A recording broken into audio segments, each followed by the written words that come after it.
Այդ պահանջը ես չասացի, շատ եկել, բայց դա են ասում։ Ռեգիոնալ պետք է լինի քաղաքականություն, իրենք են որոշում, եւ սա էլ եմ ասում, Ալիևի մակարդակից սկսած, ոչ թե ինչ որ, չգիտեմ, սայթում է տենց գրված։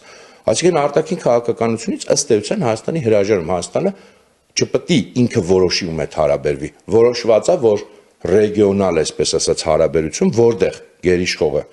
այս մակարդակում Ադրբեջանը այն հարաբերությունները, որոնք մեզ բերե հասցրել են այս կետին։ Էլի ինքնիշխան պետություն նշանակում է երկու բան՝ արտաքին հարաբերություններ, պաշտպանություն։ Այս ամենակարևորն է, որտեղ տեսեք, օրինակ նույն սովետական Հայաստանը,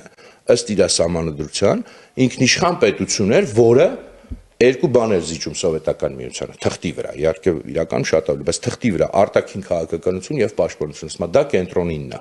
Մնացածը ես եմ որոշում տնտեսություն, բան իբր, բայց գոնե թղթի վրա տենց էր։ Տնտեսություն, մշակույթ, գիտություն, այս երկուսը ինքնիշխանության կարևորագույն ցուցիչներն են որևէ պետության։